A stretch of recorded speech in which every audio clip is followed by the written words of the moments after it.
उस हथियार की नोक पर अब भी ईश्वर का खून लगा हुआ था। बस एक विशेष मानव को माध्यम बनाकर मैमोन इस दुनिया में आ सकता था और इसे अपने कब्जे में ले सकता था, और वह माध्यम थी एंजेला। इस समय काबू में आए शैतान ने जब एंजेला को आते देखा तो वह खुशी से पागल हो गया। कुछ गड़बड़ महसूस कर जॉन तुरंत एंजेला को लेकर वहाँ से निकल गया, लेकिन अगले ही पल एंजेला को एक रहस्यमय शक्ति ने अपनी ओर खींच लिया। एंजेला को बचाने के लिए जॉन ने मिडनाइट सर को ढूंढा।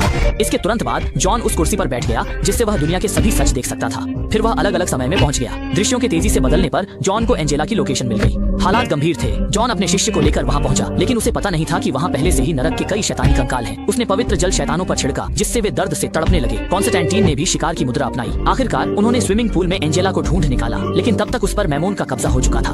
मैमोन ने जॉन को पानी में जबरदस्ती डुबो दिया। वह उसे जिंदा डुबोकर मारना चाहता था। अच्छा हुआ कि उसका शिष्य समय रहते उसे किनारे खींच लाया। इसके बाद गुरु शिष्य दोनों ने मिलकर एंजेला को भी बाहर निकाला और तुरंत उसका भूत प्रेत उतारना शुरू कर दिया। दोनों की कोशिशों से एंजेला को आखिरकार होश आ गया, लेकिन इससे पहले कि वे खुश हो पाते, जॉन का शिष्य एक रहस्यमयी शक्ति द्वारा हवा में खींच लिया गया और उसे बार बार छत से टकराया गया जब तक कि उसकी दर्दनाक मौत नहीं हो गई। अपने शिष्य की दर्दनाक मौत देखकर कॉन्स्टेंटीन पूरी तरह गुस्से में आ गया। उसने अपनी दोनों बाहों के टैटू दिखाकर भगवान को बुलाया और जवाब मांगने लगा, लेकिन जो प्रकट हुआ वह तो फरिश्ता गैब्रियल था। असल में यह सब गैब्रियल की साजिश थी। अच्छा हुआ कि जब कॉन्स्टेंटीन मौत के करीब था, उसने नर्क के राजा शैतान को बुला लिया। कॉन्स्टेंटीन ने जब नर्क के स्वामी शैतान द्वारा दी गई सिगरेट पी ली तो उसने शैतान को बताया कि मामोन ठीक बगल वाले कमरे में है और वह गैब्रियल के साथ मिला हुआ है। लेकिन शैतान को इस पर बिल्कुल भी यकीन नहीं हुआ। उसे लगा कि यह जॉन की कोई चाल है ताकि वह नर्क न जाए। तभी जॉन ने कहा कि उनके पास डेस्टिनी का भाला है। शैतान को तुरंत मामले की गंभीरता का एहसास हो गया। उसने शीशा तोड़ डाला और सचमुच उसने देखा कि गैब्रियल मामोन को मुक्त कर रहा है। जैसे ही शैतान ने एंजेला को उठाया, समय फिर से चलने लगा। शैतान ने अपने बेटे मैमोन को वापस नरक में फेंक दिया और फिर गैब्रियल के गर्वीले पंखों को जला दिया। सब कुछ सुलझाने के बाद शैतान कॉन्स्टेंटीन को नर्क ले जाकर उसे औपचारिक रूप से नियुक्त करना चाहता था, इसलिए वह उसे घसीटते हुए नर्क ले जाने लगा। लेकिन जल्दी ही उसे एहसास हुआ कि कॉन्स्टेंटीन का शरीर भारी होता जा रहा है और आखिरकार चाहे वह कितनी भी कोशिश कर ले, उसे हिला भी नहीं सकता। तभी एक पवित्र प्रकाश की किरण आई और शैतान को आखिरकार समझ आ गया कि कॉन्स्टेंटीन को सच में स्वर्ग जाने का अधिकार मिल गया है। अब उसकी आत्मा उसकी नहीं रही। जाते जाते कॉन्स्टेंटीन ने शैतान को एक दोस्ताना इशारा भी किया, जिससे नर्क का राजा शैतान, मैं सूर्य देव छठ पूजा में